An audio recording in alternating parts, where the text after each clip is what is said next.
Olá, sejam todos bem-vindos. Que prazer imenso tê-lo aqui em nosso canal Império das Artes. Eu sou o professor Raul Castro e hoje estaremos a analisar a primeira obra da nossa programação. E eu escolhi uma obra de caráter mais mitológico e ao mesmo tempo simbolista, de um artista que teve seu nome reconhecido de fato apenas em 1980. Mas antes, se você gosta dos nossos vídeos, por favor, não deixe de se inscrever, de ativar as notificações e, claro, seja membro do nosso canal para ter acesso exclusivo a vídeos e cursos de artes e literatura.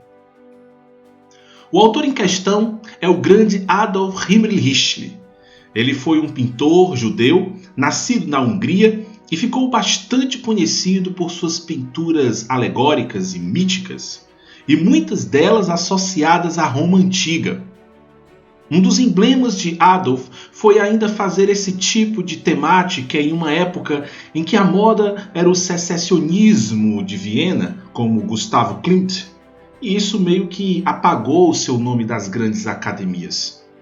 Um outro ponto é que após a sua morte, as telas ficaram em coleções particulares e herdeiros, vindo a ser mais estudado pelo público apenas na década de 80, em pleno século XX. Além disso, muitas de suas obras se perderam ao longo do tempo por motivos desconhecidos. A obra que iremos analisar aqui trata de uma figura icônica do que podemos chamar de tradição oral cristã, ou seja, é uma lenda que começou a se proliferar a partir do século XIII.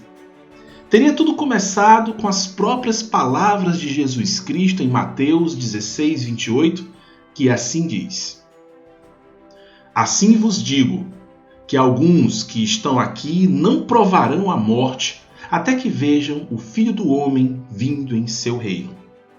Então, com base nisso, começaram a surgir histórias. Uma que seria o próprio Judas.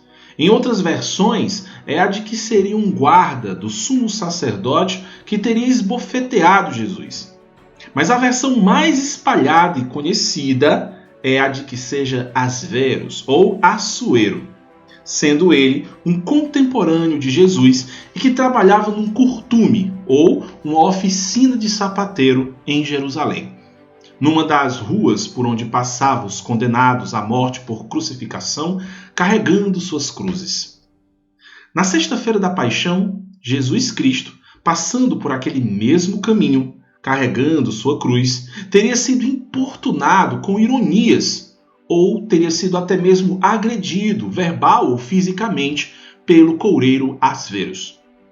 Jesus, então, o teria amaldiçoado, condenando-o a vagar pelo mundo sem nunca morrer, até a sua volta no fim dos tempos.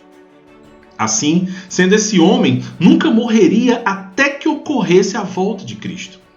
Essa lenda começou a proliferar em vários países e ganhou diversas alternativas de narração. E é justamente a que o artista pretende narrar aqui. Na obra, temos uma série de simbologias. A começar com o próprio Assuero, sendo representado como um velho, curvado sobre o próprio corpo, formando um círculo. Pois o círculo representa o infinito, mostrando o tempo e a duração de sua punição. A bengala velha simboliza a situação de andarilho, a qual foi condenado. Suas vestes rasgadas transitam entre um vermelho já desbotado e um branco. Elas estão, portanto, ligadas aos aspectos alegóricos que estão ao seu lado. Temos aqui um anjo celestial e do outro lado temos um ser cadavérico.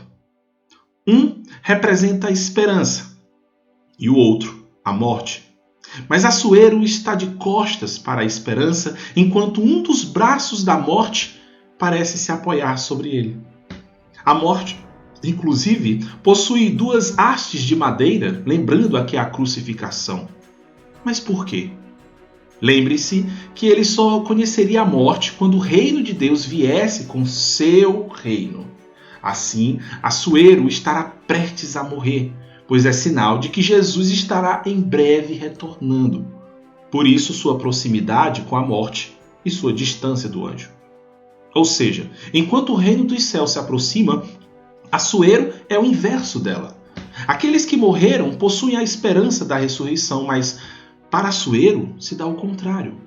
A vinda de Jesus é o fim de seu tormento e de sua labuta eterna. O ambiente que o artista propôs é de fato um ambiente congelante, sem vida, distante. Ele usou inclusive a Antártida como inspiração. Como sendo o último reduto de sua passagem, é de fato o fim do mundo. O que faz com que tal expressão ganhe uma curiosidade simbológica. Seria o fim do mundo pelo local onde ele está? Ou o fim do nosso mundo como conhecemos para a chegada de Cristo? Abaixo da tela temos uma mulher nua morta no chão. Ela aqui simboliza a morte natural da humanidade, que mesmo os que vivem precisam morrer. Ao contrário de Assuero, que nunca morreu. Claro, mas indica ao mesmo tempo que isso se inverterá, pois a humanidade, que sempre conviveu com a morte, terá então a chance da ressuscitação, com base no sacrifício do homem que justamente Assuero zombou. Já ele morrerá, pois Jesus está retornando. Os corvos que sobrevoam a mulher é o que mais gera especulações, pois em várias tradições possuem representações diferentes. A ideia mais aceita está na mitologia nórdica. Os corvos representavam o companheirismo. Odin, por exemplo, possuía 2 corvos e observava principalmente os mortos. Assim como Assuero, que agora estará acompanhando finalmente a morte. Na mitologia grega, eram os corvos os mensageiros do deus Apolo e eram brancos. Mas após terem falhado em uma missão, o deus os tingiu de preto. Sendo assim, muitos consideram que os corvos estão vindo em nossa direção, no sentido de trazer uma mensagem que seria sobre a vinda do reino de Cristo. Sendo assim, Adolf Heinrich Himmler se torna único em retratar uma simbologia tão rica em detalhes, dotadas de tanta técnica, que merece ser cada dia mais estudado, mais explorado e mais conhecido.